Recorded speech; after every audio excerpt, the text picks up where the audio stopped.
bahwasanya dibahas tentang permasalahan jihad. Kehadiran kita di tempat ini adalah jihad fi sabilillah. Sungguh para sahabat Rasulullah SAW itu mereka menyatakan, barang siapa yang berpikir kalau orang hadir pengajian, jalan pergi nuntut ilmu, hadir majelis, itu bukan fisabilillah, bukan jihad fisabilillah, berarti akalnya nggak beres. Rasulullah SAW beliau mengatakan, la ghadwatun aw rawhatun fi sabilillah khairun minad dunya wa ma fiha. Sungguh perjalanan fi sabilillah yang kau lakukan di pagi hari atau sore hari, perjalanan fi sabilillah yang kau lakukan pagi hari ataupun sore hari, itu lebih baik daripada dunia seisinya. Sehingga dijadikan daripada perjalanan fisabilillah, barang siapa yang jalan dari rumahnya mau hadir majlis taklim, fahuwa fisabilillah. Datang jalan pergi kuitang mau ngaji, fisabilillah. Datang jalan mau silaturahmi, fisabilillah. Datang pergi berkunjung ke rumah orang tuanya, ziarah mereka, fahuwa fisabilillah. Datang ngakurin orang yang lagi berselisih, fahuwa fisabilillah. Datang pergi untuk memberikan nasihat, amar ma'ruf nahi mungkar, fahuwa fisabilillah. Sebab jihad itu adalah sesuatu yang amat luas, enggak sedikit, enggak sesempit yang dipikir oleh sebagian orang. Dipikirnya jihad cuma megang golok doang, dipikirnya jihad cuma megang pedang doang. Rasul Shallallahu Alaihi Wasallam sampai mengatakan, aktsar syuhada ummati syuhada al-furush. Kebanyakan para syuhada dari umatku ini adalah syuhada kasur.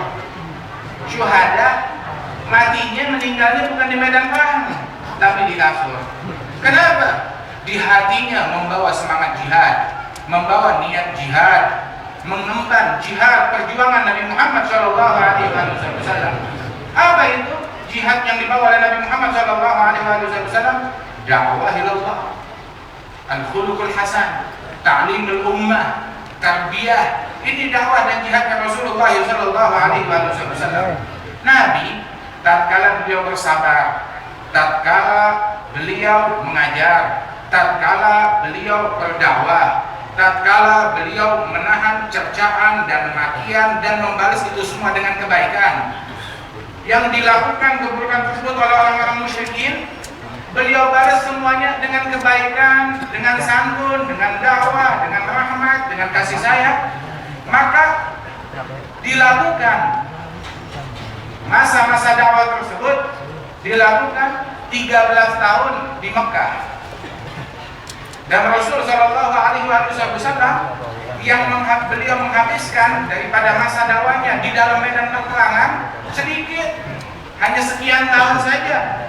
Tetapi mayoritas dari 23 tahun tersebut dihabiskan di dalam jihad dengan ilmu, dengan ajaran, dengan dakwah, dengan kata-kata yang baik, dengan sunnah al-hasanah Shallallahu Alaihi Wasallam.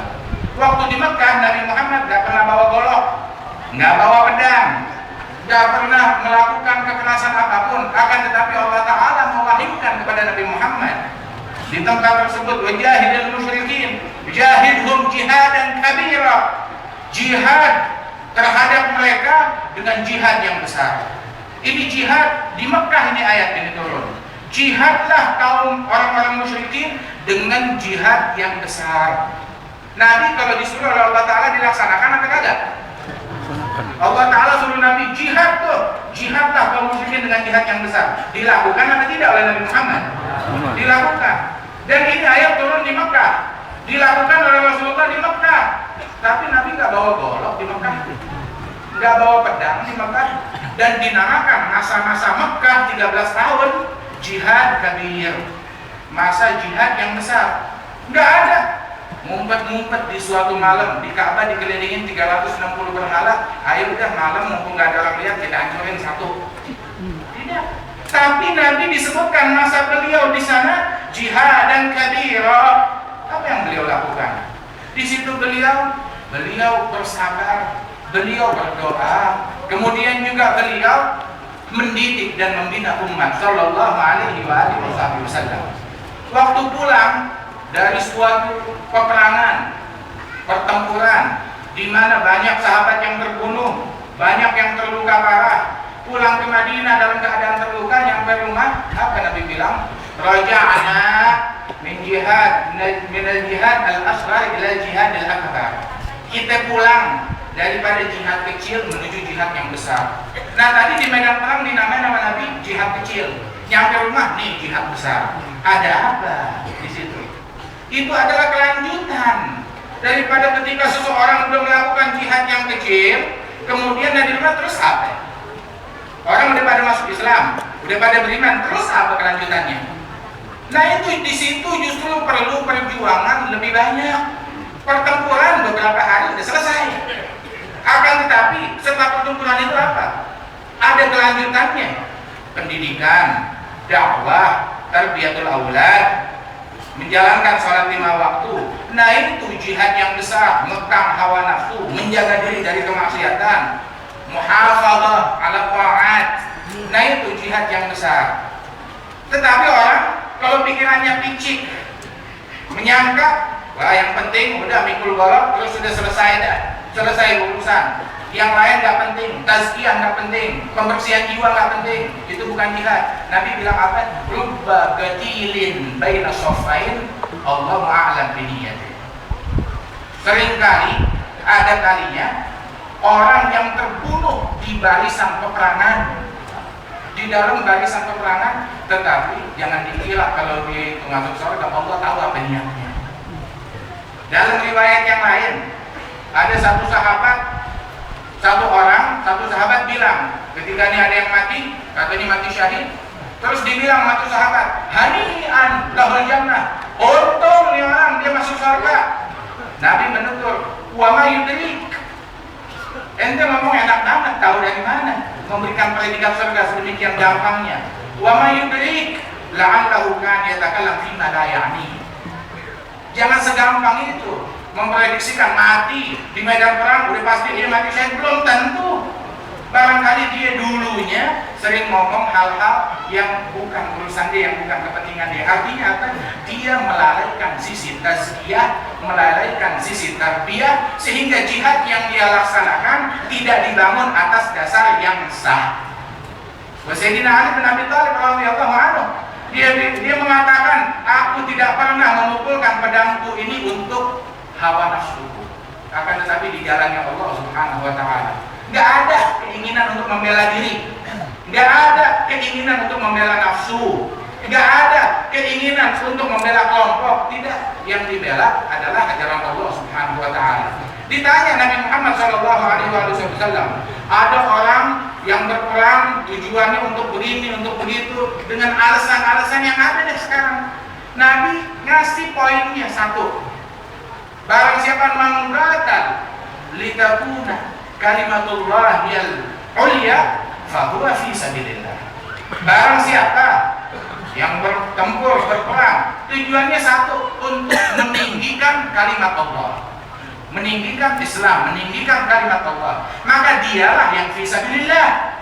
Tapi kalau dia bikin hal-hal yang malah menjatuhkan Islam, membuat citra Islam jadi rusak, membuat citra Islam menjadi buruk, jadi ngejelekin Islam, apa itu yang namanya fisabilillah? Nabi ngasih dasar, yang berperang, yang melakukan tindakan-tindakan yang bisa membuat Islam menjadi naik, nah itu fisabilillah. Tapi kalau malah bikin ngejatuhin Islam, karena dia lakukan tindakan-tindakan tersebut tanpa dasar keilmuan, tanpa dasar yang sahih, tanpa dasar tazkiyah, tanpa dasar akhlakul karimah, maka yang ada kejadiannya itu terbalik dari apa yang diharapkan, bukan naikin Islam malah menjatuhkan Islam.